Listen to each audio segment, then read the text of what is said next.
దాంట్లో మీరు ship name కొడితే ఆ షిప్ ఎక్కడ ఉంది, ఎక్కడి నుంచి ఎక్కడికి వెళ్తుంది. సార్ మీరు ఓవర్ స్టార్ట్ చేసిన తర్వాత డిఫరెంట్ కంట్రీస్ యొక్క బౌండరీస్కి వెళ్తూ ఉంటారు. సో ఇంటర్నేషనల్ వాటర్స్ అంటారు. ఇంట్లోకి వెళ్ళినప్పుడు వాళ్ళ డిఫెన్సెస్ ఉంటాయి, నావీ షిప్స్ కానీ సబ్మెరైన్స్ కానీ.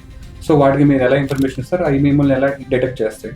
ప్రతి షిప్ కూడా అండి రిజిస్టర్ అయి ఉంటుంది. దాన్ని ఐడెంటిఫై చేయడానికి 2 సిస్టమ్స్ ఉన్నాయి. అందులో ఒకటేమో LRIT, long range identification and tracking. ఇందులో మన షిప్ ఒక కోస్ట్ నుంచి 2000 నాటికల్ మైల్స్ రేంజ్ లో లోపల ఉంటే ఆ కంట్రీ కోస్టల్ స్టేట్ ఏదైతే ఉందో దానికి మన పొజిషన్ అనేది ఆటోమేటిక్ గా వెళ్ళిపోతుంది. అండ్ సెకండ్ థింగ్ వచ్చేటప్పటికి AIS, ఆటోమేటిక్ ఐడెంటిఫికేషన్ సిస్టమ్. ఇందులో మన షిప్ లో పొజిషన్ ఎక్కడైతే ఉందో అది మన దగ్గర ఉన్న ఒక 20-30 నాటికల్ మైల్స్ రేంజ్ లో ఉన్న షిప్స్ కి ఆటోమేటిక్ గా పొజిషన్ వెళ్ళిపోతుంది. మరీన్ ట్రాఫిక్ అని ఒక వెబ్సైట్ అండ్ అప్లికేషన్ కూడా ఉంది. దాంట్లో మీరు షిప్ నేమ్ కొడితే ఆ షిప్ ఎక్కడ ఉంది, ఎక్కడి నుంచి ఎక్కడికి వెళ్తుంది అనేది మీకు కూడా తెలుస్తుంది. కోస్టల్ స్టేట్స్ కి, గవర్నమెంట్స్ కి ఇంకా అప్డేటెడ్ ఇన్ఫర్మేషన్ ఉంటుంది.